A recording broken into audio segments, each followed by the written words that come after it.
escuchan? Perfecto. Sí, profesora. Esperemos que esta clase no tengamos problemas de conexión de internet. Estoy en la etapa de cambiar de compañía de la internet porque tengo la de que era de Telefónica y se ve que se ha agotado y bueno, espero que no tengamos las complicaciones. He hecho los reclamos, me han dicho que la han arreglado, veremos cómo nos va en la clase. Así que vamos a tratar de comenzar para continuar con el tema de los sujetos del proceso. Voy a tratar de compartir el Power.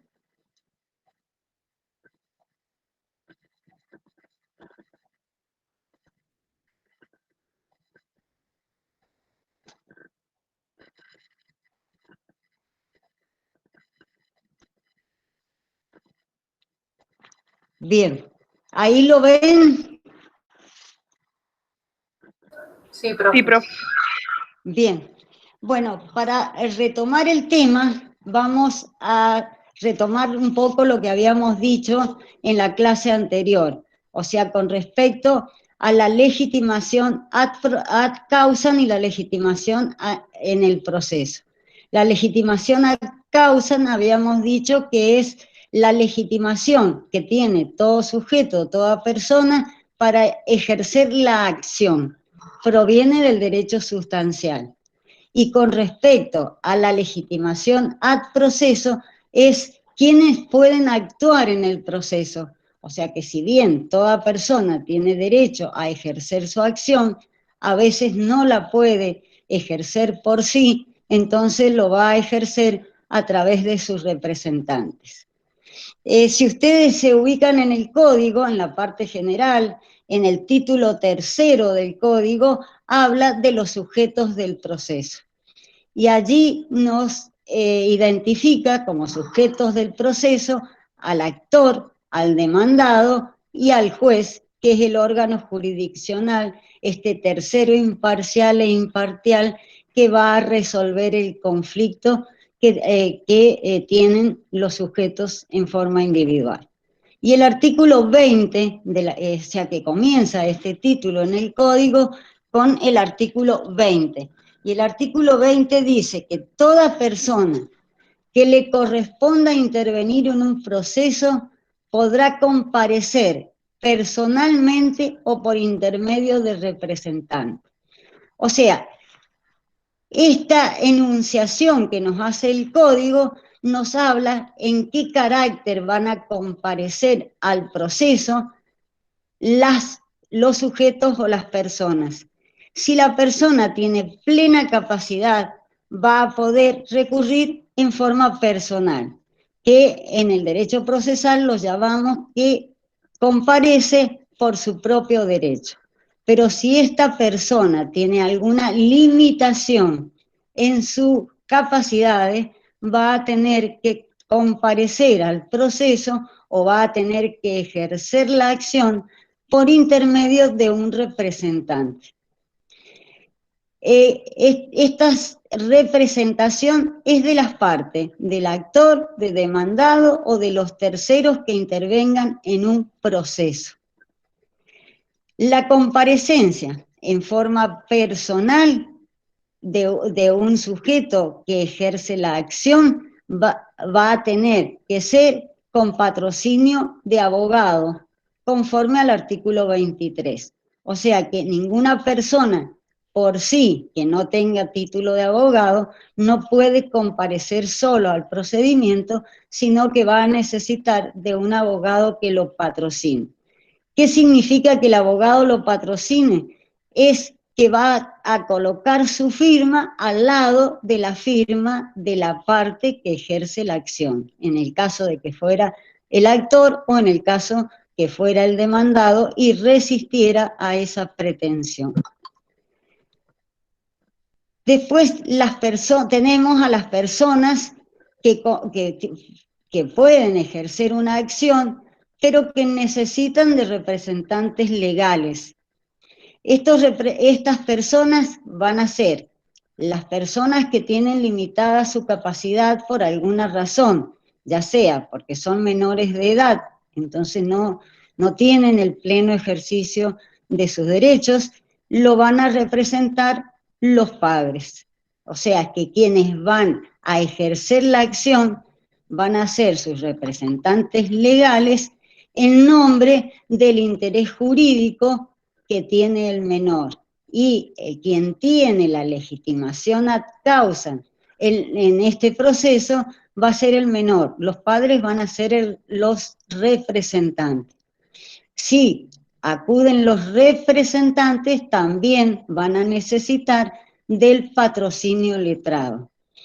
Si fuesen personas que tienen designadas apoyos especiales, también van a tener que ejercer la acción de esta persona, de este sujeto, en representación de esta persona que tiene limitadas sus capacidades y van a ser los representantes legales. Y si comparecen al proceso, también van a necesitar del patrocinio letrado. También el artículo nos describe la cuestión de las personas menores o los niños o niñas que teniendo la posibilidad o el entendimiento o el grado de madurez suficiente para elegir un abogado del niño o solicitar a la justicia la designación de un abogado del niño, en este caso, el abogado que sea sorteado para representarlo va a ser el patrocinante de los intereses de esta niña o niña que requiera esta representación legal. O sea que, y también en el artículo 20 nos describe la situación de las personas jurídicas.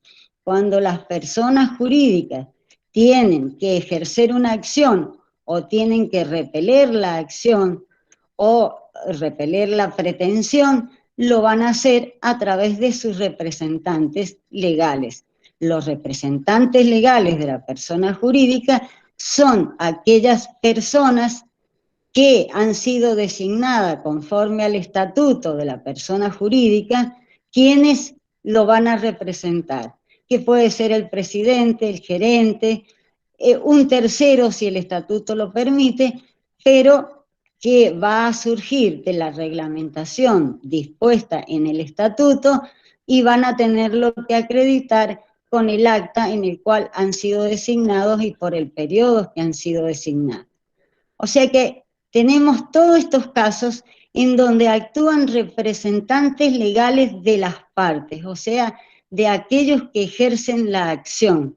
Y cuando actúan estos representantes, siempre van a necesitar el patrocinio letrado porque es obligatorio en el Código Procesal Civil. O sea que si no comparecen con patrocinio, el juez los puede emplazar a comparecer con el patrocinio. Y después tenemos la tercera posibilidad, que son los representantes convencionales. Los representantes convencionales son aquella representación que surge de un convenio de partes. Entonces está la posibilidad de que aquellas personas que tengan que ejercer la acción, que sean los legitimados ad causa, contraten con un profesional que puede ser un procurador o un abogado a los efectos de extenderle un mandato, que normalmente lo llamamos un poder, a los efectos de que lo represente en el proceso. Ya esta no es una representación que proviene de la ley, sino que es una representación convencional. O sea, que lo conviene el sujeto que tiene legitimación a causa con el profesional que lo va a representar. Esta representación es a través de un contrato de mandato que va a estar regida por las normas del Código Civil y que en la actualidad, o sea, en el nuevo Código Civil, es un contrato formal, pero no ab solemnitatem, o sea, que debe ser por escrito y celebrado entre las partes sin requerir la intervención de un funcionario público que serían los escribanos y la inscripción correspondiente en el registro. Tampoco se ha derogado, puede dejar de hacerse, o sea, los escribanos siguen haciéndolos a lo que se llamaban los poderes, pero ya para ser acompañado a un expediente o para ser acompañado a una causa, no necesitan que sean realizados o celebrados por un escribano, sino que puede ser entre partes. Profe, Sí. ¿me puedo hacer una pregunta? En Sí. cuanto a este caso, yo sé de que celebrar en un contrato de mandato, ¿sí? Sí. ¿Qué tipos de actos o todos los actos va a poder realizar en representación de la persona o la ley exige ciertos actos que la persona debe otorgar, digamos, por fuera de lo que es la representación? Esto lo van a convenir, como es un contrato, el contrato de mandato, las partes los van a convenir. O sea, el código anterior hablaba de un mandato general o de un mandato especial. Si normalmente, en la actualidad, ya no se puede celebrar entre partes un contrato de mandato general en el cual se incluyan todas las facultades que el mandante tiene. Siempre las facultades o los actos que va a poder realizar el mandante son los que están en el contrato de mandato. O sea que no es un mandato de administración, sino que es un mandato para intervenir en un procedimiento. Por lo general... ¿Cómo? En ese caso, entonces, hay más lugar a la autonomía y la voluntad y no tanto al orden público, es decir, bueno, ciertos actos le pedimos a la parte representada que acuda personalmente y otro tipo de actos pueden ser, o en general todos pueden ser ejercidos por el representante. Bien. He dejado que suene el reloj porque me ha costado escucharte. Bien, las partes lo van a convenir, qué es lo que, cuáles es las facultades que se le van a conferir. Normalmente, en el contrato de mandato para juicio, se van a poner todas las facultades de intervenir en el proceso, de hacer transacción, si quiere que el mandante autoriza el cobro de ciertas indemnizaciones, pero eso va a surgir de lo que las partes convengan. O sea, siempre ha sido igual, cuando era con formalidades ab solemnitatem o como ahora que es un contrato formal, nada más que debe ser por escrito. Y ahora, por lo general, se otorga el poder para un juicio determinado. Entonces se le van a dar al profesional interviniente todas las facultades necesarias para que desarrolle el procedimiento en el cual se le ha encomendado, o la tarea que se le ha encomendado. O sea que no hace falta confeccionar un poder general a los efectos de un juicio determinado. Eso queda a voluntad de las partes, o si sigue siendo un contrato, y si es un contrato, la voluntad de las partes supera la ley. Esta es la representación convencional, o sea que lo pueden otorgar los representantes legales o lo pueden otorgar los sujetos que ejercen la acción en forma individual. Todo va a corresponder de acuerdo a las capacidades que tengan. Si realmente esa persona que está legitimada ad causa, en que va a ejercer la acción y tiene alguna limitación a su capacidad, que no puede comparecer por sí al proceso, quienes van a tener que otorgar ese poder va a ser sus representantes legales. Y se lo van a otorgar a un profesional, a un abogado o a un procurador. ¿Les queda claro esto, lo que es la representación convencional? ¿Tienen alguna pregunta? Sí, profe, yo me haría respecto de la legitimación al proceso. En este caso también la tiene el sujeto que encomienda, digamos, el mandato, ¿verdad? Exacto, o sea que el legitimado ad proceso es el que debe conferir esta representación convencional. Y lo van a hacer en nombre y en representación de aquella persona que tiene la legitimación ad causa. Profesora. Sí. Buenas tardes. Buenas tardes. Yo tengo una pregunta con respecto casi al mismo tema. En el supuesto de un menor, una persona que se encuentra con incapacidad, sí, sin embargo es el legitimado ad causa, ¿no? Sí. Esta misma persona no puede, o no está facultado, o no se le reconoce la capacidad procesal. No se le reconoce la capacidad procesal para litigar por él mismo, por derecho propio, pero sí se le reconoce la capacidad procesal para que lo representen y ejerza su derecho, su acción. Entonces, ustedes supónganse que un menor, por X circunstancias, tiene un accidente, y en ese accidente el lesionado es el menor, pero por sus limitaciones con respecto a la capacidad general del Código Civil, no puede ir a reclamar en forma directa a la justicia. Entonces, sino que lo va a tener que hacer a través de sus representantes legales, que será el padre y la madre que ejercen la patria potestad. O sea que los representantes legales no son legitimados ad processum, son representantes. El legitimado sería aquel que ejerce la acción, pero lo deben representar porque no puede ejercer su derecho por sí. Otro supuesto, supónganse que una persona jurídica se le reclama un título valor. Lo firmó el representante legal y lo van a reclamar, o sea que el deudor es la persona jurídica, no la persona física.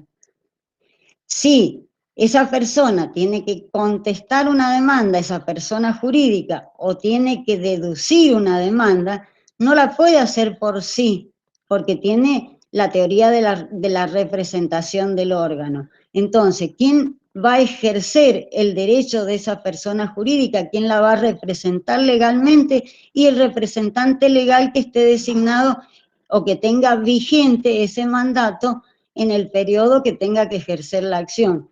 Quizás lo firmó otro representante, pero va a tener poder ejercer la acción el representante legal que en ese momento esté vigente. ¿Lo entienden? Sí, profesora. Bien. Profesora, entonces, sí. Yo le quería preguntar respecto del procurador. Sí. Usted dijo que podía ser mandatario o apoderado. Exacto. Mi consulta es respecto de los actos fundamentales del proceso. El procurador va a necesitar patrocinio letrado él como procurador. Claro. Es que el procurador puede ser apoderado porque, como su nombre lo dice, es procurador, va a procurar el desarrollo del proceso, pero necesita patrocinio letrado obligatorio. O sea que el procurador no puede actuar como el abogado que actúa en representación por un convenio, por un contrato o una representación convencional, y no necesita patrocinio letrado, pero el procurador sí. O sea, si se le otorga el poder de representar a una persona en un proceso, va a necesitar obligatoriamente el patrocinio letrado. No puede litigar solo, no puede desarrollar el procedimiento solo. Y ya lo vamos a ver por qué. Perfecto, muchas gracias. Bien, entonces, esta representación legal que puede necesitar una persona, ya sea porque sea representación que proviene de la ley sustancial o esta representación convencional que invoque el abogado o el procurador que se presenta en un proceso, el código nos dice en el artículo 29 que esa representación debe ser acreditada en el momento de deducir la acción o en el momento de contestar la demanda, cuando van a actuar con representación, y que debe ser acreditada en dicho momento, o sea, en el momento de contestarlos a través de los instrumentos que acrediten la representación que se invoca.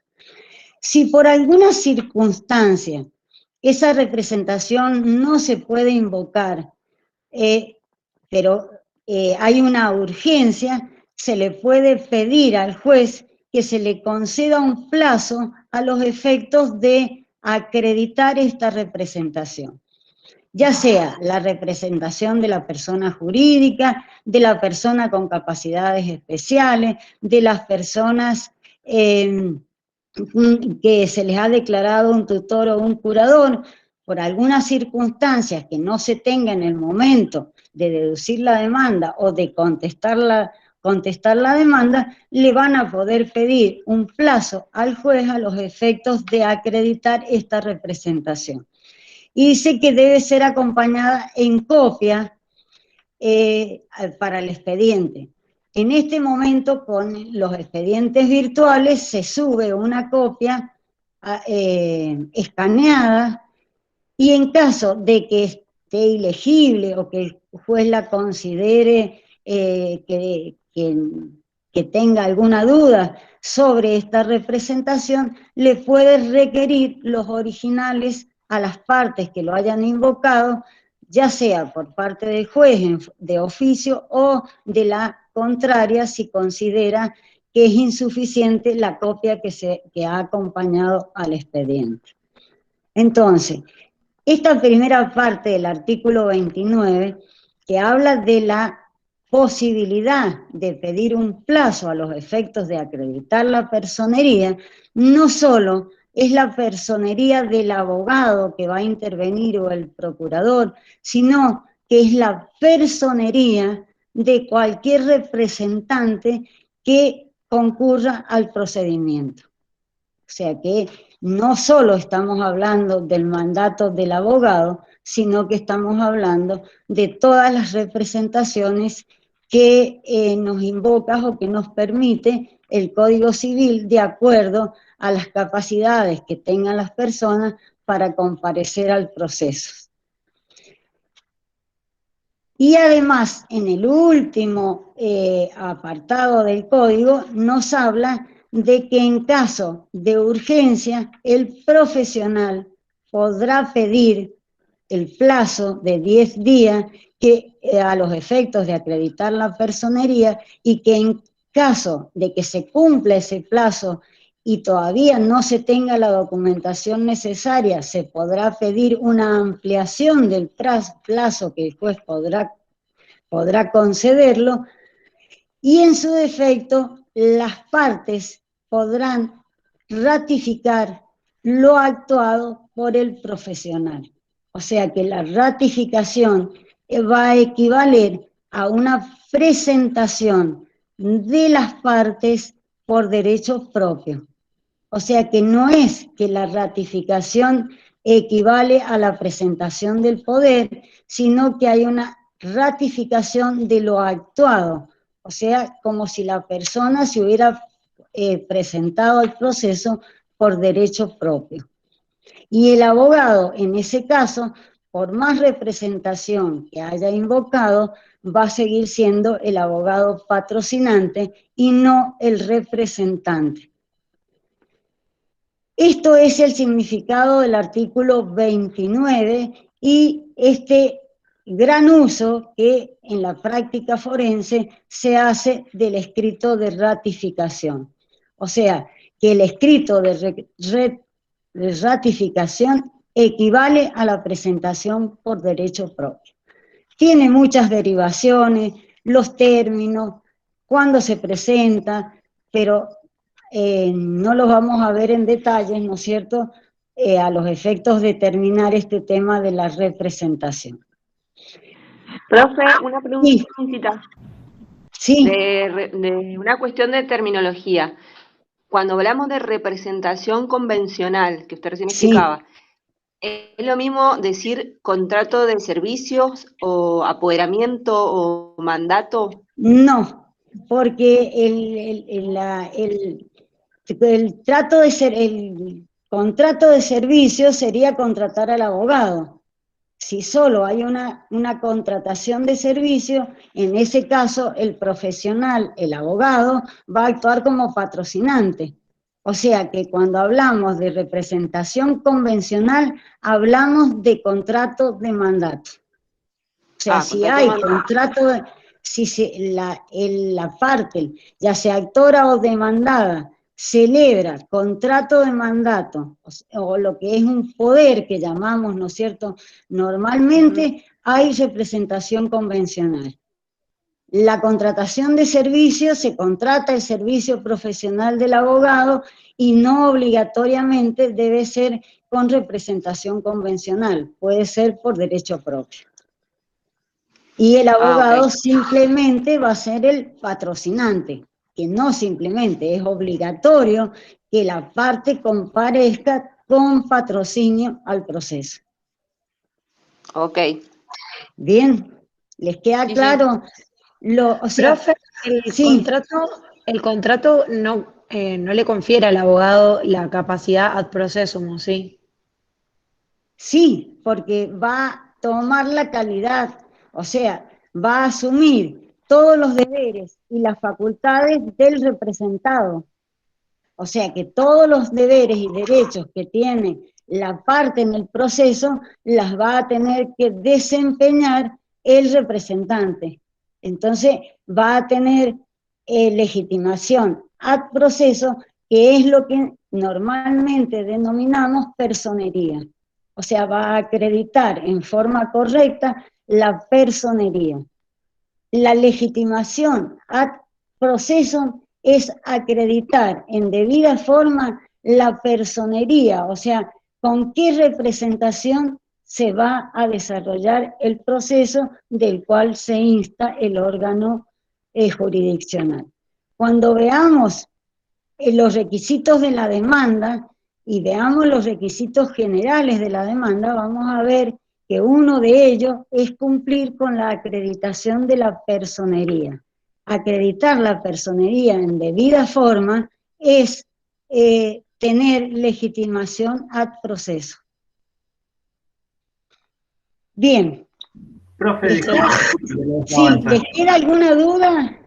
A mí en esto de lo que es el escrito de rectificación, consulta, me dice que, bueno, si no llega a acreditar lo que es la representación en el plazo y ampliado, las partes pueden rectificar los actos. Ahora, si le falta una capacidad a esa persona, ¿te toma como rectificado igual? ¿O cómo sí, sería? pero lo van a tener que ratificar los representantes legales en ese caso, sí o sí, no claro. La persona que tiene una limitación a la capacidad. Nunca podría, claro. Necesita sí o sí un representante. Claro. Porque el representante es el que está legitimado en el proceso para que esa persona pueda ejercer su acción. Porque si no está el representante legal de esa persona, que va a actuar a lo largo de todo el procedimiento, esa persona que tiene un límite a su capacidad no podría ejercer la acción. Entonces, en este caso hablamos del abogado que va a representar, ¿no es cierto? Lo que es la rectificación. El abogado va a representar o sea, si la persona actúa por derechos propios, esto quiere decir en forma personal, porque tiene todas las actitudes para ejercer la acción, es la propia persona, el propio sujeto interesado, es el que tiene que celebrar el contrato de mandato con el abogado para que lo legitime y le dé esta legitimación ad proceso. Porque si no, tiene que actuar la persona por sí con patrocinio del abogado. Cuando se ratifica, es la misma persona, es la que actúa por su propio derecho, no existe el contrato de mandato. No hay una representación convencional, hay un patrocinio. O sea que la persona, si se invocó este plazo para acreditar personería y no se pudo acreditar, se puede subsanar con un ratifica. Y es como si estuviera compareciendo la persona, la persona que tiene legitimación ad causa por derecho propio al proceso. Profesora, Sí. ¿Y ese ratifica no podría estar acompañado en lugar de puntualmente un ratifica el poder que finalmente el cliente le da al abogado? Ese es el fin. Cuando se pide el plazo del artículo 29, es a los efectos de acompañar el poder. No le ratifica. O sea, ¿por qué? Porque lo que se está pidiendo es un plazo para acreditar la personería. Porque si lo va a hacer por derecho propio, va a actuar por sí la persona, hubiera podido firmar la demanda directamente o firmar la contestación de la demanda. Salvo que por eso es que yo siempre digo de que el ratifica es una práctica procesal y no es una cuestión que esté fundada en el Código Procesal. Es una urgencia, es una necesidad. Que hay un inconveniente a los efectos de acreditar la personería en el momento. Acuérdense que no para deducir la acción, o si tuviera que deducir la acción un abogado y hay una prescripción que tiene que interrumpir, invoca poder, invoca el artículo 29 y después acompaña un ratifica, ya la jurisprudencia dice que en ese caso ya se venció el derecho, o sea, porque no acompañó, no acreditó la personería correspondiente, o sea, esa persona que se presentó invocando una representación no la tiene. Y la ratificación fuera del término de vencimiento de una prescripción no es, no subsana la prescripción. Así que fíjense las complicaciones que trae a veces invocar este plazo del artículo 29 para acreditar personería y después no tener el poder y solo acompañar un ratifica. O sea que hay consecuencias a veces, y recuerden que las consecuencias de no acreditar la personería trae aparejada una sanción del desglose de la demanda y de la restitución, lo cual, si hay una prescripción de por medio, le va a causar, el profesional va a tener que hacerse responsable de los daños y perjuicios que le causa el cliente. O sea, estas son pequeñas particularidades, ¿no es cierto?, que a veces se van planteando, que no están en el código, pero es lo que interpreta la jurisprudencia y lo que resuelve sobre el tema de solicitar el plazo del artículo 29 y no acreditar la personería con los instrumentos que corresponden en el término legal que le concede el juez. ¿Está claro? O sea, los actos van a ser después como si fuesen, o sea, los actos del abogado van a ser como solamente como si fuese patrocinante letrado y ya no como representante, ¿así es? Exacto, exacto. Y el abogado como patrocinante no interrumpe una prescripción, por ejemplo, porque no está ejerciendo el derecho de quien está afectado con ese término, porque solo es patrocinante. Entonces, tengan muy en cuenta este artículo, porque este famoso artículo 29 que todo el mundo invoca y soluciona con un ratifica, no es solo para la acreditación del mandato del abogado, sino que tiene una serie de complejidades y especialmente cuando actúan representantes legales que exige la ley. Entonces, cuando actúan representantes legales, es preferible acreditar la representación en el momento de deducir la acción o de contestar la demanda, porque es un requisito indispensable. El código también dice que en el caso Pero, profe, de que... Sí. Sí. O sea, si los actos que ya había hecho el representante se computan como si los hubiese hecho en nombre propio el representado, o sea, ¿cuál sería la consecuencia mayor, más allá de que se pierda después a posteriori la legitimación procesal o no? O sea, no es que los actos Sí. que ya había hecho hasta la ratificación se van a computar como si los hubiese hecho en nombre propio el representado. Y No sí, entiendo o cuál sea sería que... la consecuencia negativa, digamos, eso es lo que no entiendo. Y supónganse, el representante legal dice que es representante legal porque ha sido designado curador de una persona determinada. Invoca esa representación, inicia la acción y pide el plazo del artículo 29 para acompañar la sentencia que lo haya designado curador de una persona incapaz. Y después no la acompaña en el término legal. Si no acredita que es el representante legal con el instrumento que es la sentencia, y el derecho va a quedar frustrado, el derecho del representado, que sería el incapaz.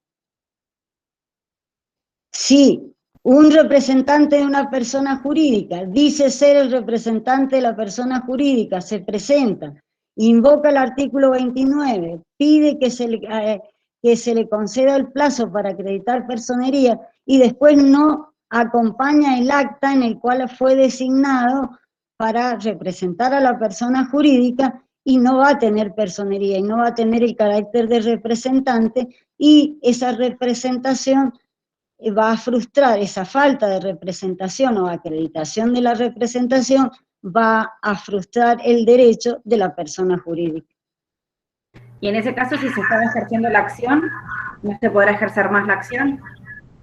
No, pero, no, porque al no acreditarse no va a poder seguir, al no acreditarse la representación legal, que sería la personería, Sí. no va a poder seguir con la acción adelante. El código dice que si en el término que se le concede el tribunal o que le concede el juez para acreditar la personería y no se acredita en ese término en legal forma, o no se pide el plazo correspondiente, otro plazo, se amplía un plazo por alguna cuestión de fuerza mayor, la demanda va a ser desglosada, o sea que se la va a tener por no presentada, no va a poder avanzar con el procedimiento. Con ese representante. Claro, porque esa persona que tiene legalmente, que por ley requiere ser el representante, no puede acreditar la representación que invoca. Entonces, si no puede no puede acreditar la representación que invoca, y va a tener una sanción. Es que se va a desglosar la demanda, y el profesional que invocó o la persona que invocó esa responsabilidad va a ser responsable de los daños y perjuicios que pueda causar por no acreditar en legal forma la representación. Porque se frustra el derecho. Pero, profe, Sí. en ese lapso de tiempo en el que tiene que acreditar, o sea, se suspende, digamos, el procedimiento. Por eso, esa es la pregunta. Es que cuando se solicita este plazo, se le concede el término de 15 días a los efectos de acreditarlo, y no avanza el proceso, no debería avanzar.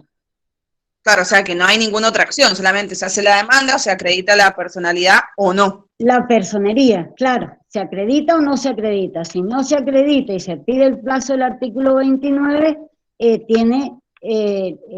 no, o sea, hasta que no esté acreditada no se le va a dar curso.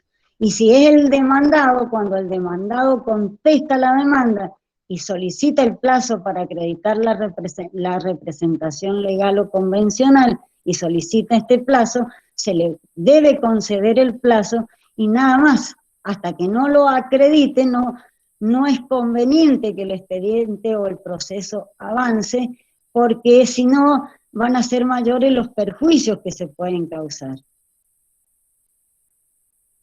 Por eso, estas representaciones que exige el código no se condicen con el ratifica que hacen las demandas los abogados. O sea, esa práctica forense de hacer la demanda con un ratifica. Cuando hacen la demanda con un ratifica, la parte que tiene la legitimación ad causa está actuando por derecho propio. O sea que si no trae la ratificación, lo mismo va a perjudicar la acción. ¿Por qué? Porque no está firmada por quien está legitimado ad causa. O sea, que está legitimado para ejercer la acción o para repeler la acción. Bien. Profesora. Sí. El poder para acreditar la personería sí. En la provincia entiendo que puede estar otorgado ya o puede otorgarse con posterioridad a la presentación y que en la nación siempre tiene que ser anterior a la presentación. Yo le diría que en la provincia es lo mismo que en la nación. El poder, la persona que invoca el derecho o la representación de alguien que ejerce la acción tiene que ser anterior o simultáneo con la deducción de la demanda. Porque si son distintos los derechos que se pueden ejercer, pero cuando se presenta la demanda, se invoca una representación de un mandato, y esto supónganse que ocurre el 10 de mayo, y después va el cliente al día siguiente a confeccionar el poder, el día que el mandatario ejerció la acción, no era representante todavía.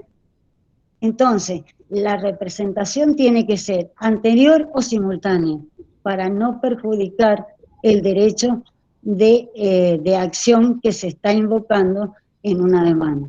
O cumplir con el plazo, profesora, que da el código. Pero que la fecha del poder debe ser anterior o simultánea a la deducción de la demanda. Bien, porque digamos, el artículo 29 no es claro al respecto, pero el 46 de la Nación sí lo dice. Y sí, lo que ocurre es que esto lo tenemos que relacionar con la acción, y ahí vendría el ejemplo que yo les decía. Supónganse que un abogado invoca representación de una persona que ejerce la acción el último día que se le prescribe su derecho, y después acompaña un poder con fecha al día siguiente.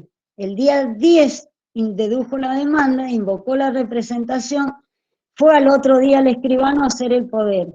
El apoderado va a regir la fecha de contratación el día que se confecciona este mandato. Entonces, si lo confeccionó y lo otorgó el día 11, el día 10, cuando invocó la representación para interrumpir la prescripción, no era el mandatario, no tenía todavía facultades para representarlo. Entonces, por eso, lo recomendable es que el poder sea de fecha anterior o simultáneo con la deducción de la demanda. Profe, ¿eso tiene efectos en cuanto a la rebeldía? Por ejemplo, si la parte acude con patrocinio letrado, tienen que ir sí o sí la parte para no ser declarado rebelde. En cambio, si es abogado representante, si va solo el abogado representante y acredita la personería, no habría problema si va él solo. No, para presentarse al proceso, solamente para presentarse y no ser declarado rebelde, no necesita ni siquiera patrocinio. La persona puede comparecer espontáneamente y puede decir que va a comparecer al proceso y a constituir domicilio legal. Con eso ya es suficiente para que no lo declaren rebelde. Bien. O sea que la rebeldía es un instituto distinto, es la incontestación o la contumacia a comparecer cuando se lo cita a estar a derecho. O sea que este no es un acto, en la presentación a un proceso de la parte demandada no requiere el patrocinio letrado, porque es un acto espontáneo. O sea, puede presentarse, después puede, si tiene los términos vigentes, se puede contestar. O sea, pero en ese caso, con que concurra en forma personal es suficiente. Bien, gracias. Bien, vamos a seguir con los deberes y facultades del representante.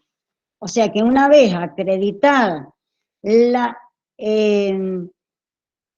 ejercicio de la acción y acreditada la personería correspondiente, vamos a ver cuáles son los deberes y las facultades de estos representantes. Ya lo dijimos, o sea, los representantes legales tienen los deberes y facultades que tienen las partes en el proceso. O sea, que tienen que cumplir las cargas procesales y tienen que cumplir los deberes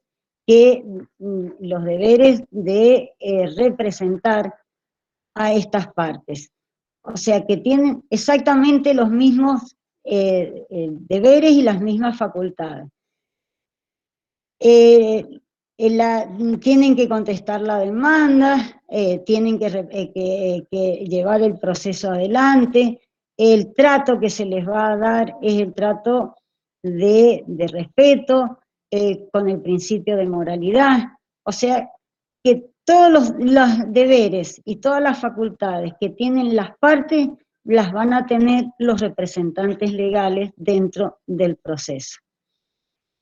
También puede ocurrir de que cuando haya distintas partes o varias partes que tengan un mismo interés en un proceso, el juez puede pedirle la unificación de la personería. O sea, que todos concurran con una sola representación en el proceso.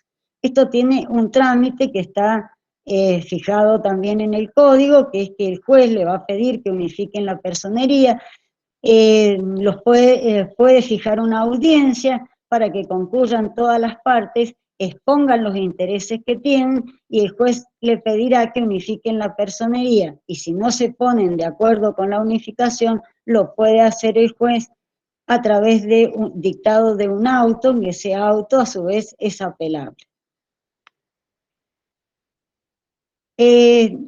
O sea, es a los efectos de que todas las personas que tengan un mismo interés en un mismo proceso estén representados por un solo representante, una sola personería. Después tenemos el abogado y sus funciones en el proceso. ¿Cuáles son las funciones que va a cumplir el abogado?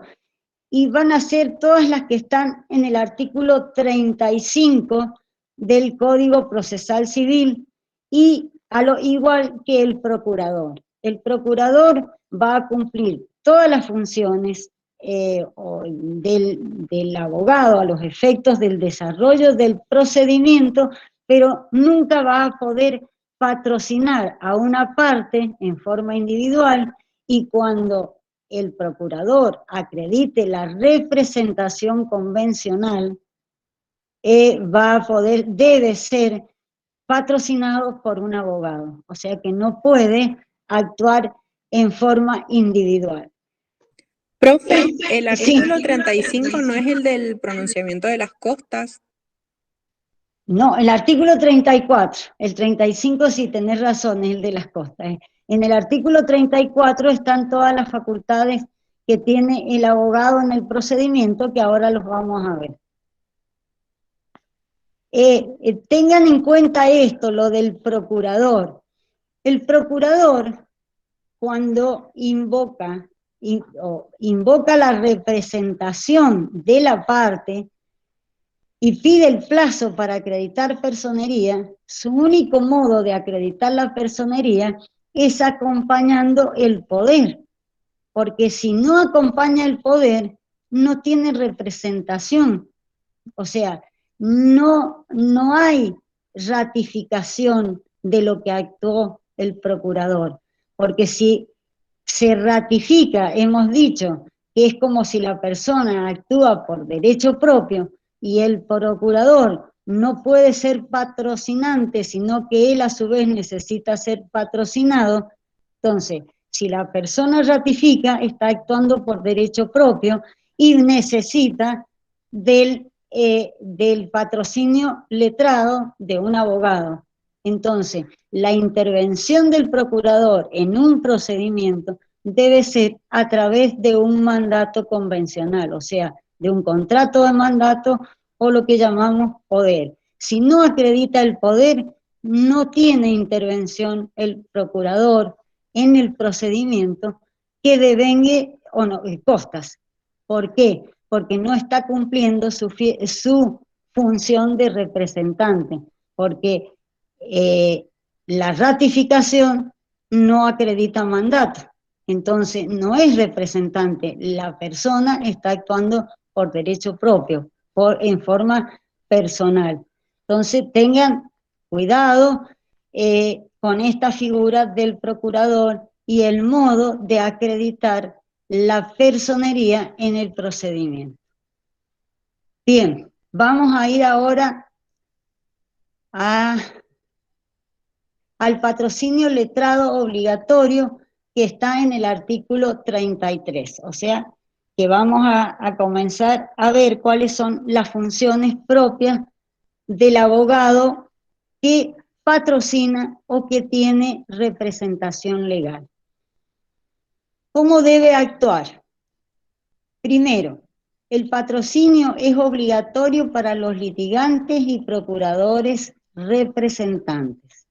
O sea, los actos principales de cualquier ejercicio de una acción, como son la demanda, la contestación de la demanda, el ofrecimiento de pruebas, que ahora lo tenemos en la demanda y en la contestación, la comparecencia a la audiencia inicial y los actos de la audiencia final, que son los alegatos en forma especial, necesitan obligatoriamente del patrocinio de abogado si la persona actúa por derecho propio o tendrá que, teniendo acreditada la representación, el representante tiene las mismas obligaciones que tiene el abogado patrocinante.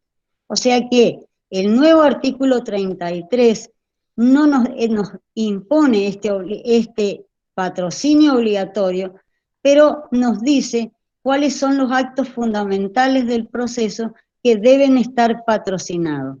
O sea, que ya se los describí: la demanda, contestación, audiencia inicial y audiencia final. Los demás actos que se llevan adelante en el proceso a los efectos de que avance o que se impulse el procedimiento, no necesitan la firma de la parte, solo las puede cumplir el abogado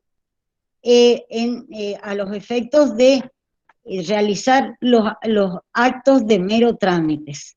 O sea que cuando son actos de mero trámite, ni siquiera se necesita la firma del legitimado activo, ¿no es cierto?, para impulsar el proceso, sino que solo lo puede cumplir o el abogado patrocinante o el mandatario. Además, el juez de oficio podrá mandar a subsanar la falta de patrocinio.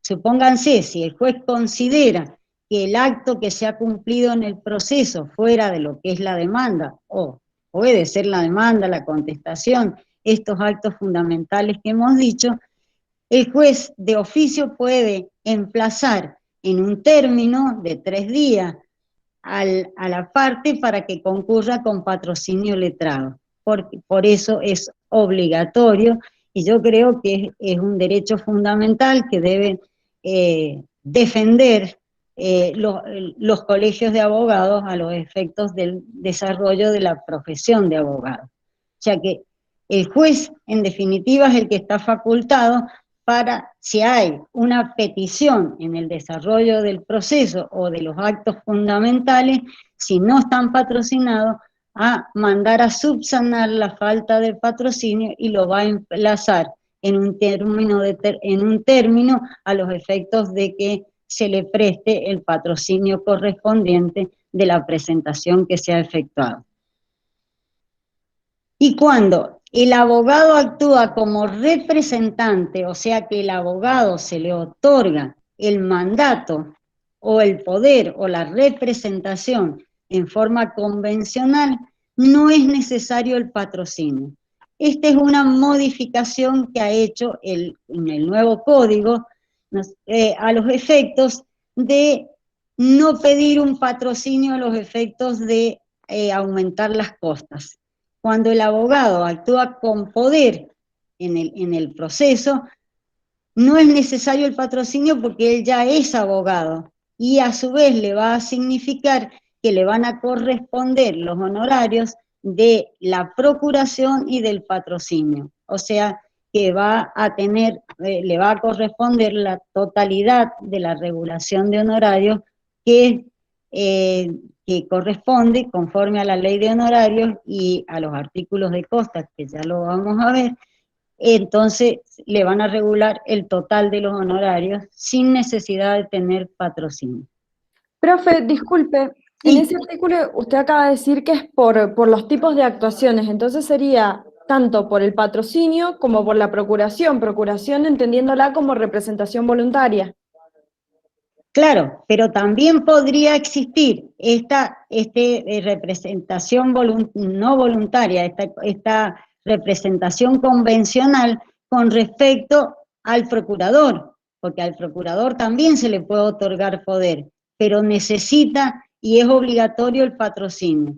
Entonces, ustedes supónganse que un procurador lleva un caso adelante, tiene el poder otorgado y presenta la demanda. Pero si no lleva patrocinio de abogado, el juez lo va a emplazar a que comparezca con patrocinio, porque dentro de la reglamentación del ejercicio de la profesión de procurador no le está permitido litigar en forma solo, sino que necesita el patrocinio obligatorio. Ahora, si el mandatario o el apoderado es un abogado, no necesita del patrocinio, cumple la doble función de apoderado, de procurador y cumple la función de patrocinante. ¿Está claro?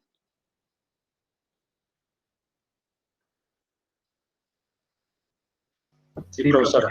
Bien, ahora vamos a pasar a los deberes y obligaciones de los abogados. ¿Cuáles son los deberes y cuáles son las obligaciones que tienen los abogados con respecto a sus clientes en esta obligación del patrocinio que se le merece en asistencia a los clientes o a quienes se les preste el servicio de abogar en un tema determinado? Lo primero es la asistencia al cliente.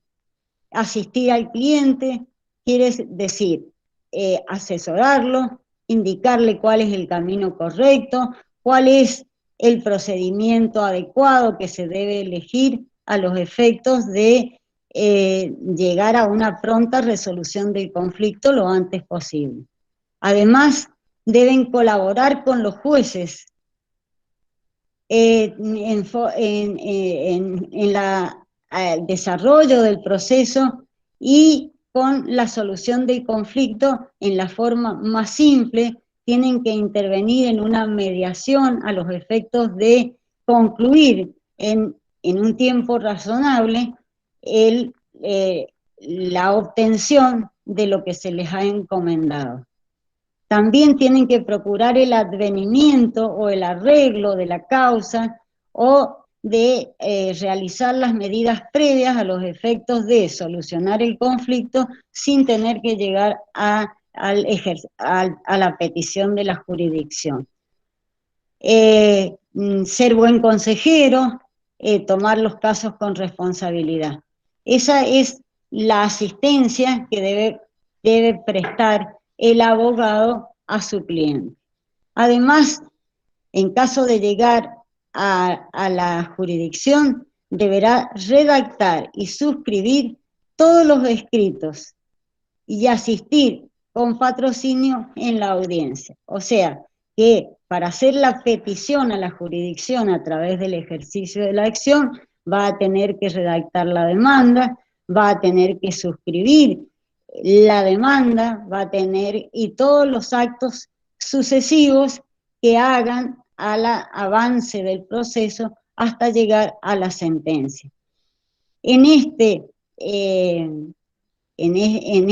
deber, ¿no es cierto?, de suscribir los escritos, todos los escritos que vayan marcando el avance del proceso, que no sean actos fundamentales del proceso, pero que sí sean de mero trámite a los efectos de ir acompañando o cumpliendo con los requerimientos que hay que ir de los actos procesales que se van cumpliendo en el procedimiento, por ejemplo, dejar la constancia de cédula, confeccionar la cédula, diligenciar el oficio de notificación, la búsqueda del domicilio cuando no se lo encuentran. Todos estos actos procesales los va a poder suscribir el abogado sin necesidad de la firma de la parte, porque ya dijimos que las partes están obligadas a firmar la demanda y todos los actos fundamentales que necesitan el patrocinio. Además, asistir a sus patrocinados en las audiencias. Esta es una obligación que ha aparecido, ¿no es cierto?, en el nuevo código a través de la oralidad, donde las partes tienen que comparecer en forma personal a la audiencia y deben ser asistidas por el profesional que los patrocina o por el profesional que es el mandante. Si actúa el procurador, va a tener que acudir a la audiencia con el patrocinio del abogado, o sea que a la audiencia siempre, tanto a la audiencia inicial como a la audiencia final, va a tener que comparecer el abogado, o sea que no lo puede hacer solo el procurador.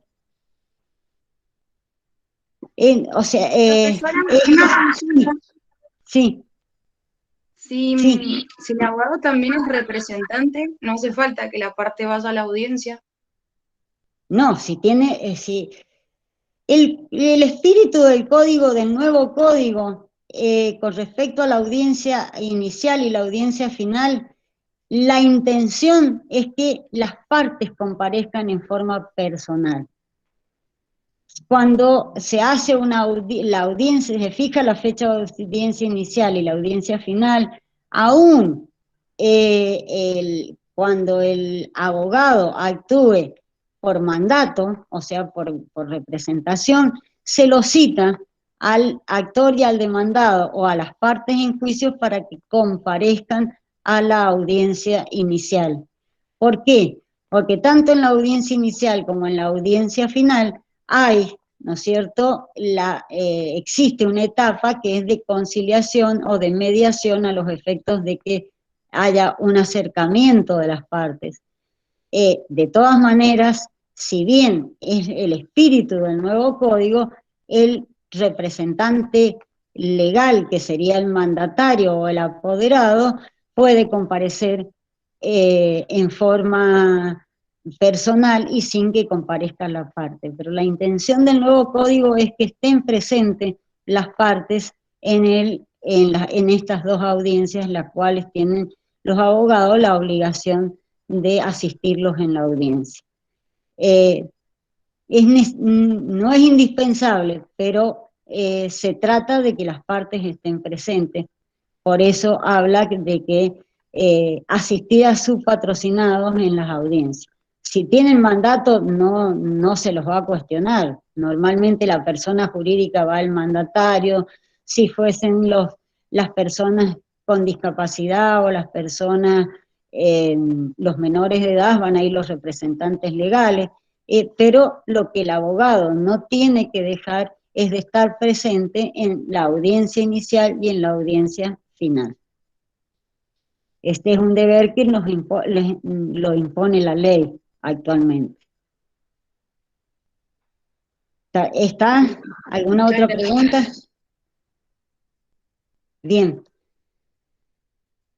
Otra de las obligaciones que se le impone a los abogados, deberán abstenerse de dilatar el proceso con presentaciones que no son adecuadas al avance del proceso. De todas maneras, deberán, dice el código, que la tendrá el juez en cuenta al momento de resolver las cuestiones dilatorias y con qué fundamentos se las presenta. Si realmente tienen el carácter de dilatorias, el juez va a tener la facultad de aplicar cualquiera de las sanciones del artículo 47 del Código Procesal Civil. Podrán solicitar actos procesales de mero trámite.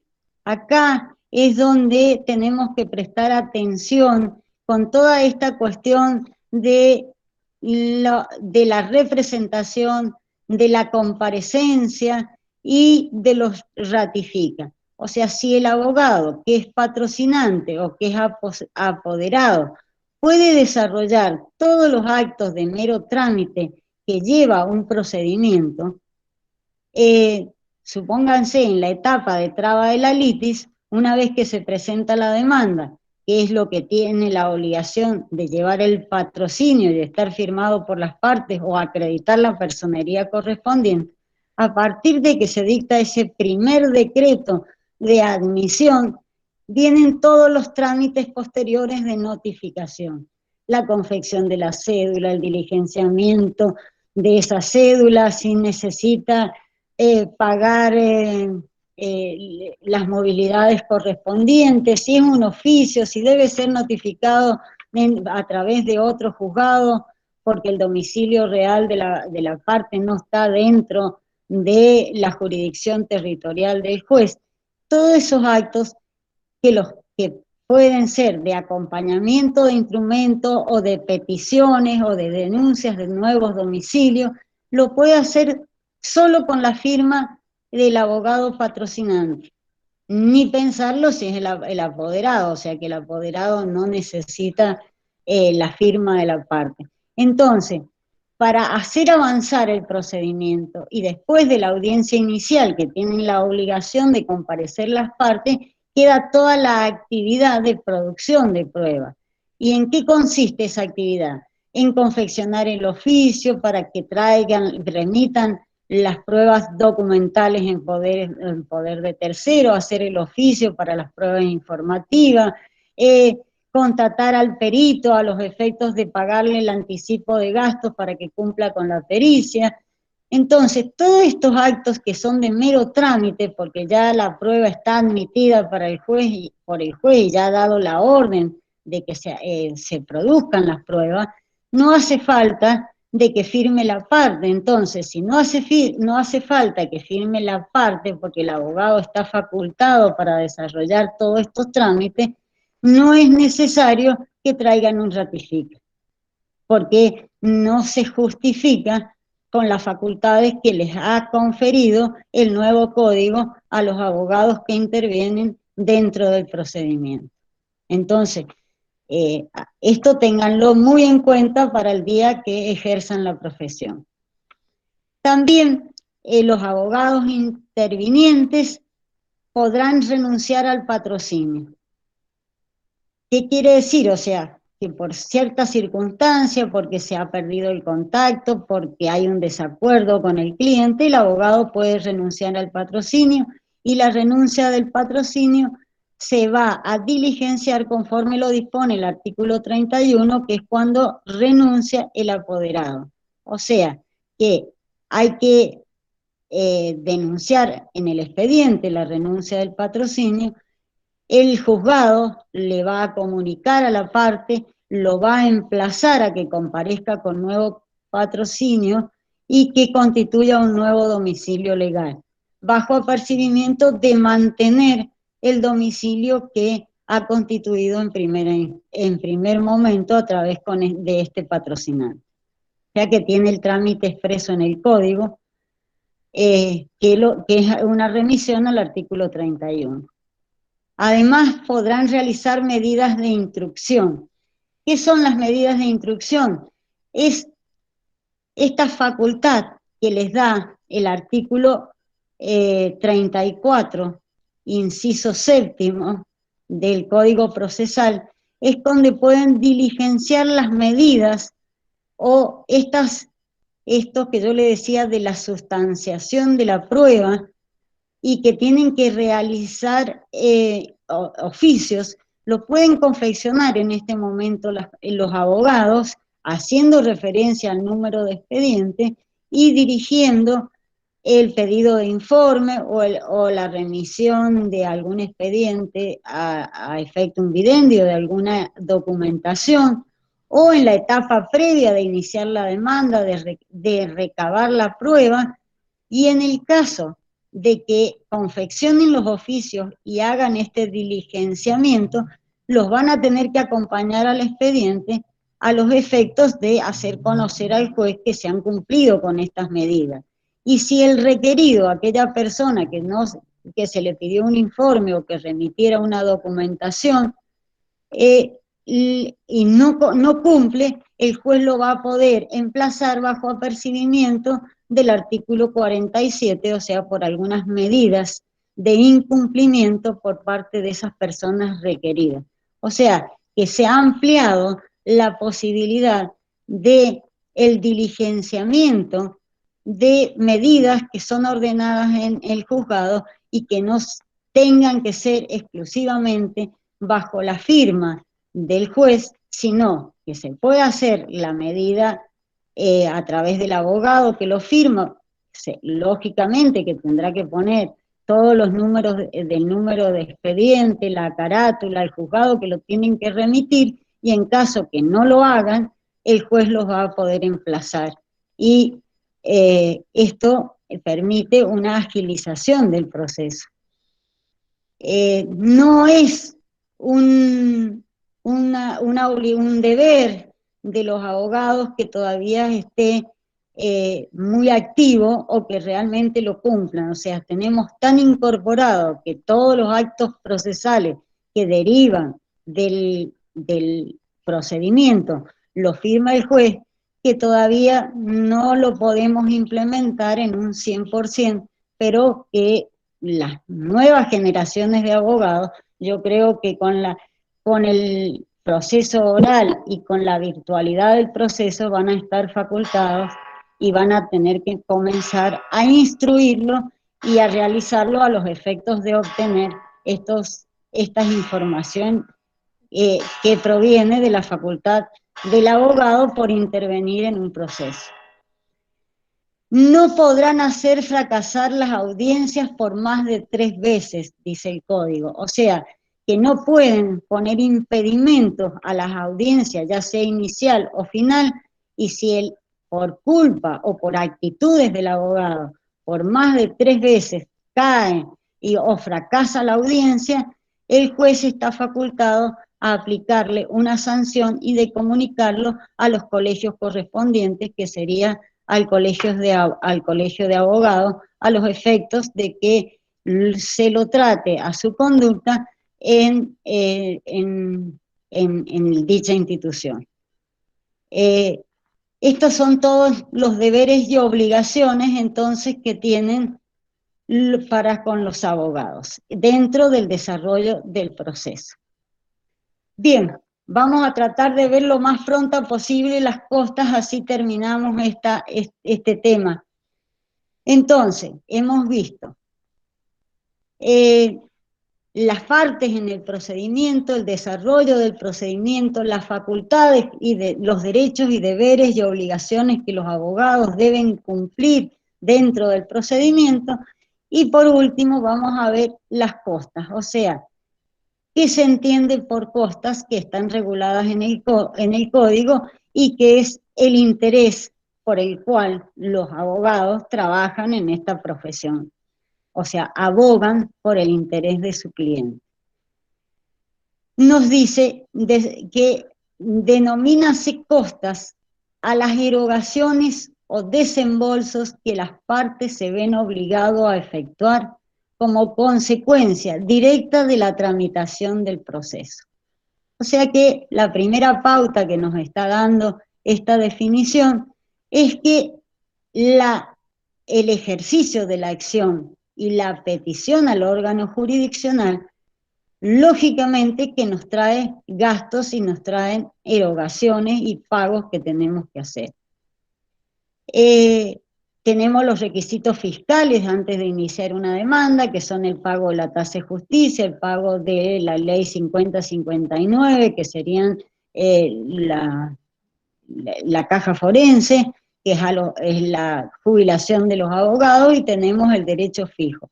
Además, toda información de repartición pública que se pida, le van a cobrar un mínimo de sellado. Todos estos gastos que va significando organizar un procedimiento o realizar una petición al órgano jurisdiccional, se las va a llamar costas, o sea, son los gastos en definitivamente que se tiene a los efectos de ejercer una acción.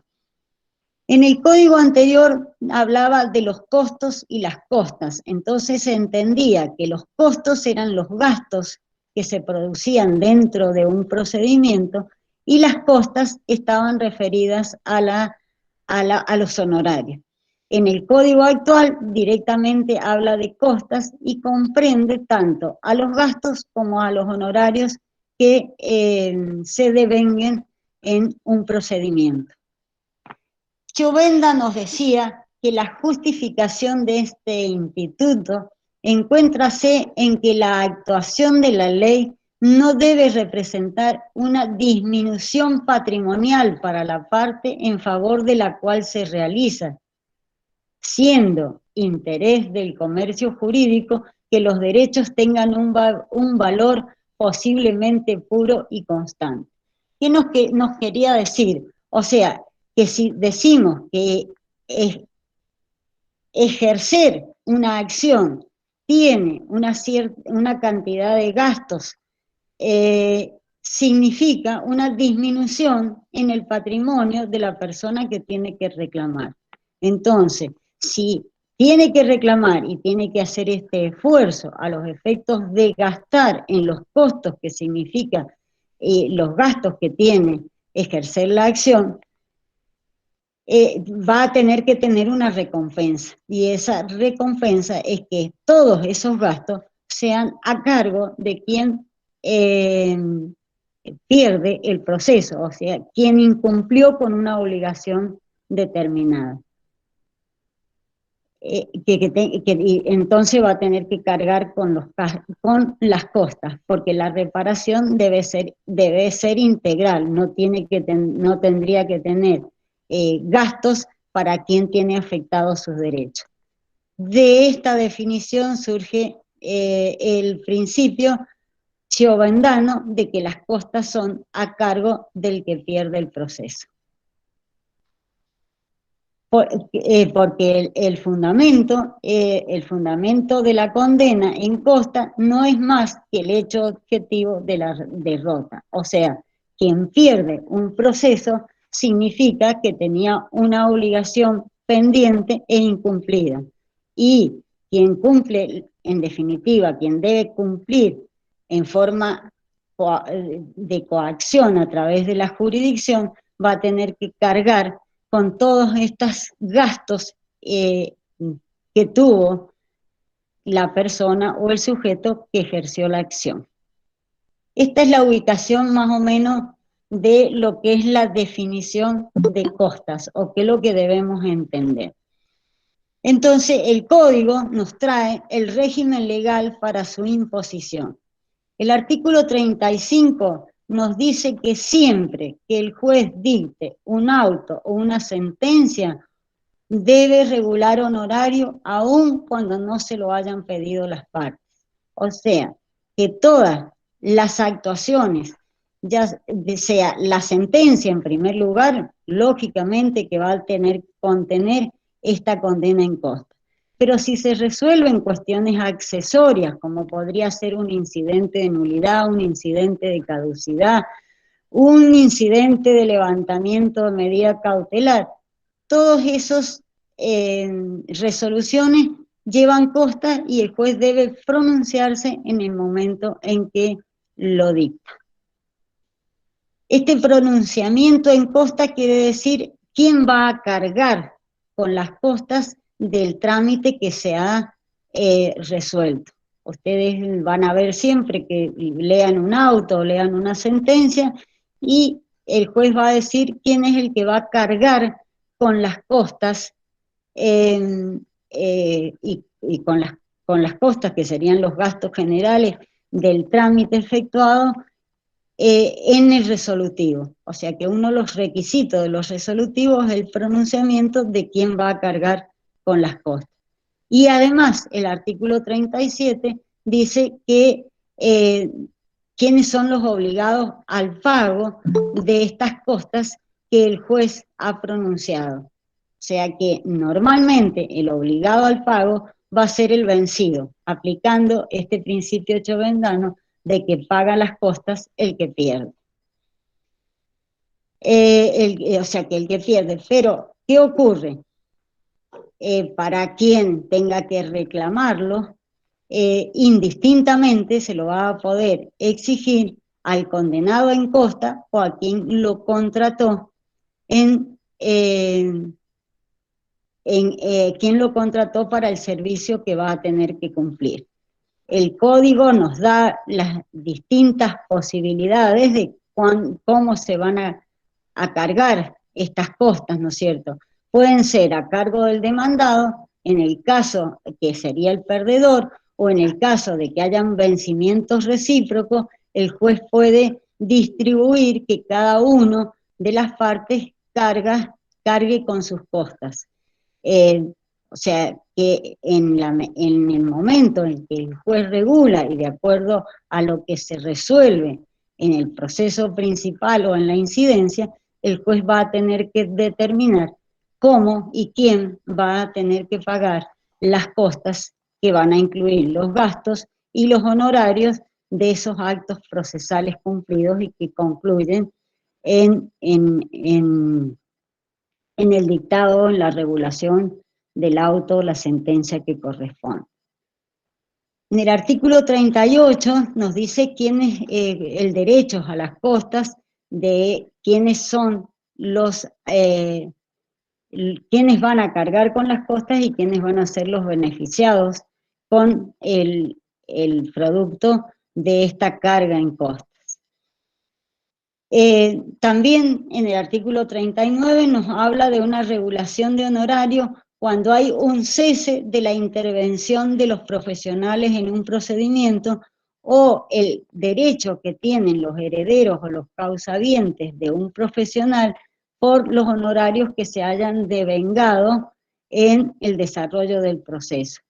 En este caso, cuando el profesional renuncia al patrocinio, cuando renuncia al poder o cuando se le revoca el poder o cuando falleciera, entonces a partir del momento que cesa la representación o cesa el patrocinio, va a poder pedir la correspondiente regulación de honorarios sin que esté terminado el proceso. O sea que en cualquier etapa del proceso que se aparte un profesional, va a poder pedir la regulación de honorarios, igual que los derechos habientes o sus herederos en el caso de que haya devenido, ¿no es cierto?, el fallecimiento del patrocinante o del mandatario.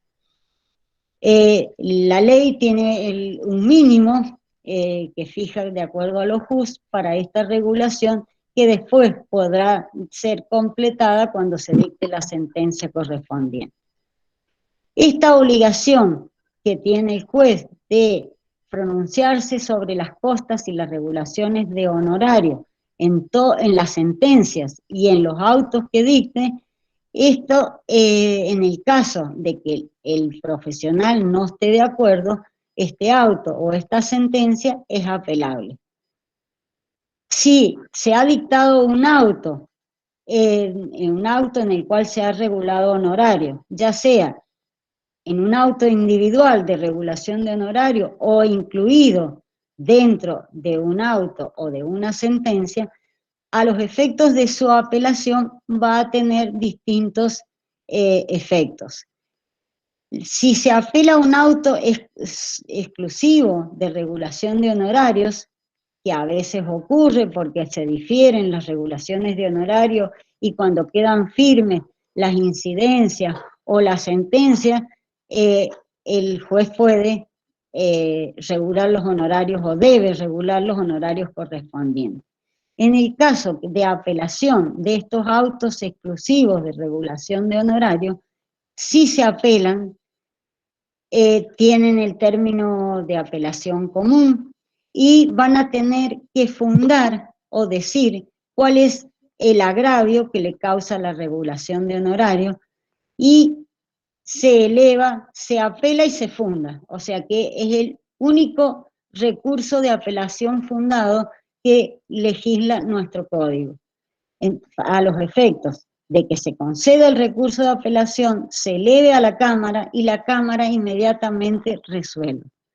Y esta apelación de la Cámara de los honorarios o la resolución de la Cámara que resuelve el conflicto en los honorarios no lleva costas, o sea que lo va a resolver sin cargar las costas a nadie, es sin costas.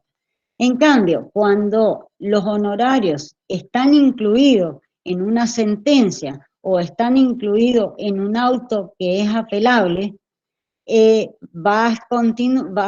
el caso de apelación, se va a realizar el trámite de la apelación común. Si es la sentencia y se apela, el abogado, cuando funde los agravios, va a poder expresar su agravio con respecto a los defectos de la regulación de honorarios y no con fundamentación anterior, como es cuando se apela un auto exclusivo de regulación de honorarios. Lo mismo si los honorarios están incluidos en un incidente de nulidad, que es apelable, en el caso de que se apela la totalidad del auto y van a poder fundar en la Cámara. Esto nos marca esta diferencia de que si el auto es exclusivamente de regulación de honorarios, es con un trámite que está previsto en el artículo 40 de fundar.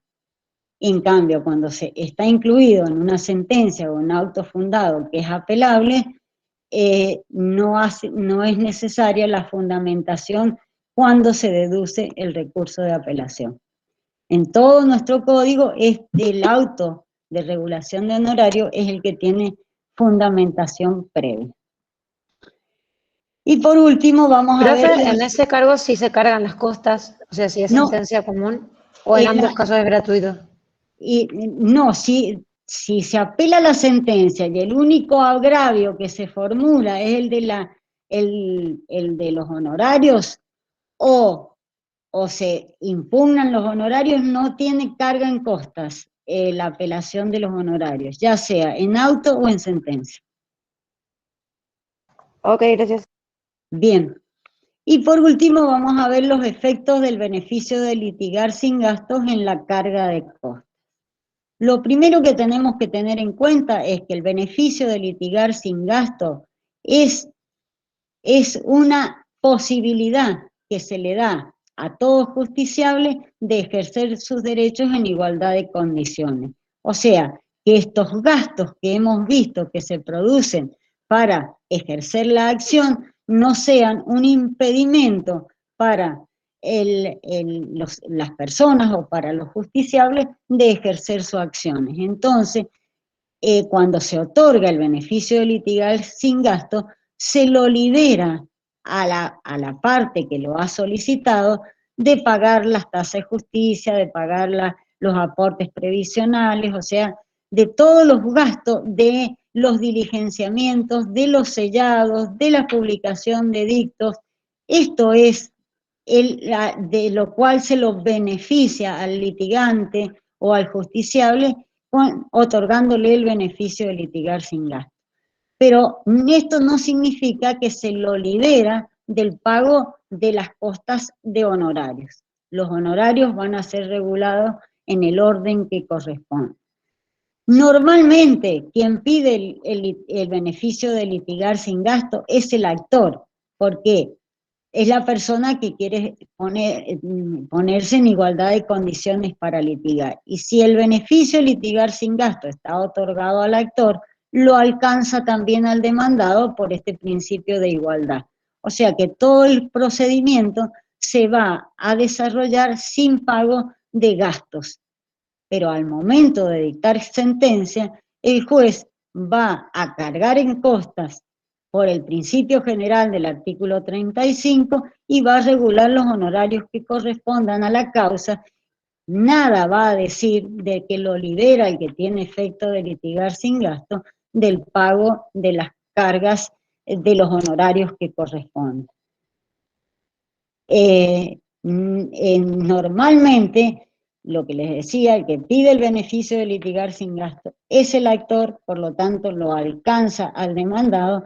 Ahora, el que pierde el proceso va a cargar con todas las costas, tenga o no tenga beneficio de litigar sin gasto. Normalmente, el que pierde el juicio es el demandado, en un 80% de los casos.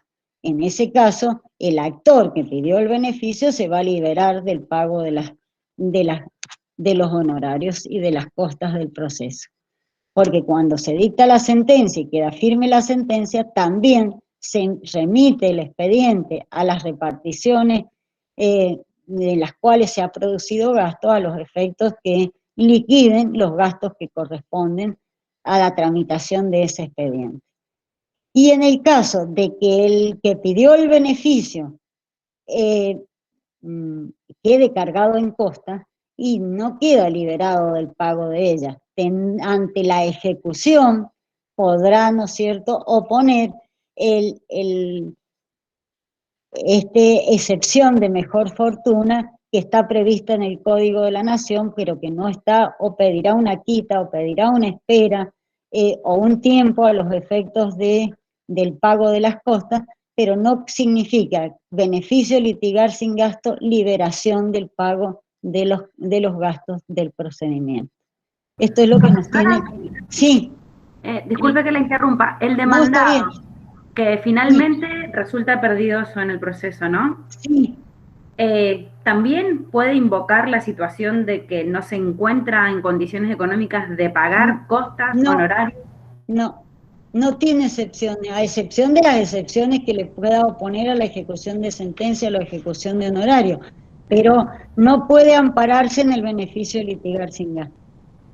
Profe, no entendí una cosa cuando se refiere, o sea, cuando se dicta sentencia que se manda a pagar las costas, se manda a pagar, si está otorgado ya con antelación el beneficio, se manda a pagar las costas, los honorarios o también todos los gastos que implicó el proceso.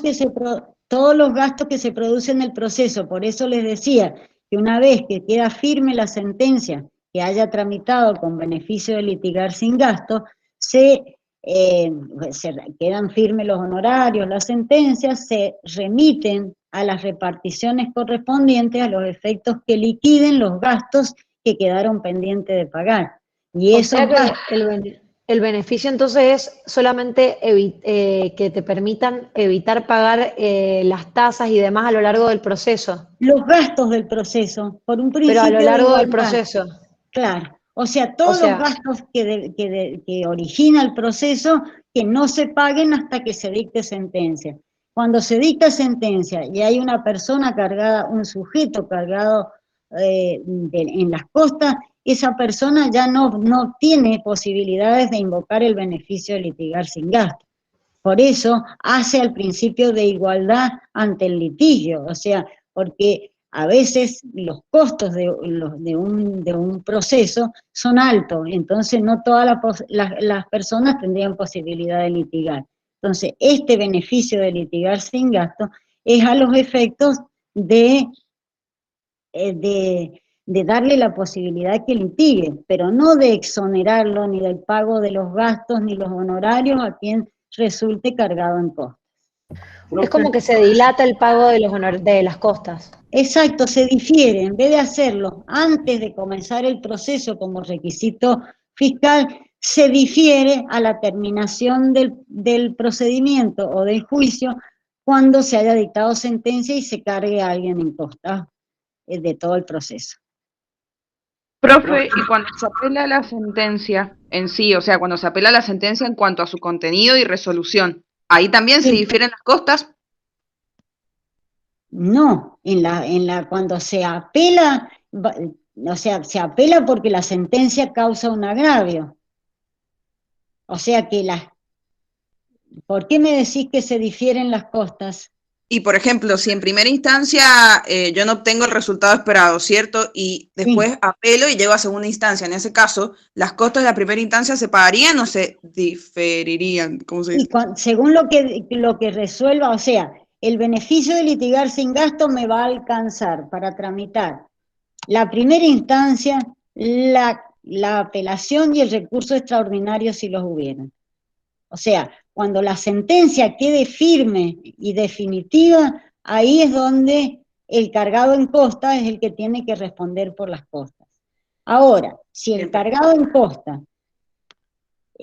no fuera solvente, quien contrató al profesional, supóngase que el abogado del actor, cargaron en costa al demandado, el demandado es un insolvente, el abogado del actor tiene derecho a cobrarle sus honorarios si en el caso de que cobre el juicio. O sea, incluso si no se los paga en forma voluntaria, lo puede ejecutar para que le pague los honorarios su propio cliente. O sea que la carga en costa es a los efectos de que puede pagarlo el actor, puede pagarlo el demandado, o sea, quien encargó el trabajo, pero el cargado en costa es el último que responde, o sea que se lo va a poder repetir quien pague las costas del proceso, al cargado en costa. Ahora el cargado en costa no se la va a poder repetir a los demás litigantes que no hayan tenido la obligación por sentencia de pagar las costas. Profe, le hago una pregunta. En caso, por ejemplo, en que el actor pierda la demanda, ¿no? Sí. Y haya, por ejemplo, pedido una pericia especial donde se le regula unos honorarios a este perito y se determina, bueno, que obviamente va a pagar las costas del actor, en este caso porque fue vencido. Ahora, ¿podría pedir, ya que el demandado utilizó este tipo de pericia y le sirvió para demostrar su mejor derecho, que la pague él, o sí va a tener que pagar? No, sí o sí, porque eso lo va a resolver el juez en la sentencia. Una vez que la prueba se incorporó al proceso, no es ni del actor ni del demandado, es desde el proceso. Entonces, si en la sentencia se utilizó una pericia, no importa que la haya ofrecido el actor ni que la haya ofrecido el demandado, pero se utilizó una pericia, cuando el juez dicta sentencia, carga las costas y regula los honorarios. Y ya lo está haciendo a cargo del condenado en costas, o sea, en este caso sería del actor que pierde el juicio. Perfecto, gracias. Bien. Profe, Sí. le hago una consulta. Sí. Supongamos como estaba explicando recién, tenemos primera instancia, segunda instancia o apelación, también tenemos recurso extraordinario. Sí. Luego de eso tenemos la sentencia que va a ser firme y definitiva. Después, exacto. Perfecto, se remite a las reparticiones para que se realice la liquidación correspondiente de las costas. Y después suponete que un expediente tiene primera instancia, apelación va a la Cámara, segunda instancia. No hay conformidad, hay recurso extraordinario provincial y podemos llegar al recurso extraordinario federal. Cuando se dicte esa última sentencia, en toda la sentencia, la resolución va a contener carga en coste y regulación de honorarios. Y el expediente va a volver a la primera instancia para su cumplimiento. Bien, pero la pregunta, doctora, era ¿cuándo podría el condenado en costas solicitar, digamos, la quita o espera que mencionaba recién? Cuando le inicien la ejecución de honorario. Ah, perfecto. Gracias. Bien. Bueno, chicos, ya nos hemos excedido en el horario, pero hemos terminado este tema de los sujetos del proceso. Espero que les haya quedado claro. Remítanse al código, porque la mayoría de lo que hemos visto es código, y que les haya servido para aprender. ¿Alguna otra pregunta? Sí, profesora, cuando habla en el artículo 35, quizás lo estoy relacionando mal, pero tiene referencia sobre los intereses. Y también sé que había un plenario con respecto al tema de los intereses. La pregunta es, al momento de regularlos, ¿se aplica la tasa activa o pasiva del plenario Aguirre? No, en la regulación de honorario, la base regulatoria es de acuerdo a la condena. Supónganse, si ustedes reclaman en un pagaré de 1 millón de pesos, cuando el juez les regule los honorarios, va a regular sobre ese 1 millón de pesos. El día que se practique liquidación y que haya pago, se van a estimar los honorarios. Entonces allí corresponde regular los honorarios complementarios, que es el mismo porcentaje que se reguló sobre el capital de condena en la etapa de liquidación. O sea, supónganse, dijimos 1 millón de pesos, el juez regula sobre 1 millón de pesos, que es el monto de condena. Cuando se practica la liquidación, se determinan el monto de honorarios. Supónganse que ese 1 millón de pesos devengó otro 1 millón de pesos en intereses. Va a volver a regular el mismo porcentaje que lo hizo en el capital sobre el monto que den los intereses. Y eso se llaman honorarios complementarios. Siempre la sentencia va a contener los honorarios de capital, ya sea sentencia de conocimiento o sentencia de conocimientos especiales o sentencia de monitoreo. La sentencia siempre va a regular honorarios sobre el monto de condena. Gracias, profe. Esa es la base regulatoria. Esto, además de darnos los lineamientos generales, el Código Procesal Civil, nos lo tenemos en la Ley de Honorarios, que es la 9041. Y si se regulan honorarios y no se pagan los honorarios, no se cumplen, a partir de que el auto que los regula o la sentencia que los regula queda firme, comienzan a devengarse los intereses a favor de esos honorarios, que son los intereses legales que fije la ley. Que fije la ley en este momento es la 941, no, 931 es la de los honorarios, y 941 es la de los intereses legales. ¿Por qué? Porque no hay intereses convenidos en los honorarios que se regulan en un proceso, entonces se va a aplicar la ley de intereses de intereses legales, que los aplica el juez en caso que no estén convenidos. Gracias. Bien, ¿alguna otra pregunta que no sea de consulta, que sea de la clase? Después vamos a dar consulta.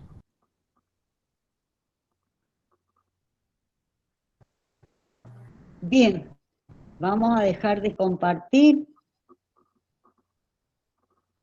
Profe, ¿yo puedo hacer una duda, o sea, hacer una pregunta que me quedó sobre lo que dio en la clase, que no lo quería preguntar recién porque no me quedó claro cuando lo explicó, pero lo quería preguntar en la consulta para no interrumpir más la clase con lo mismo?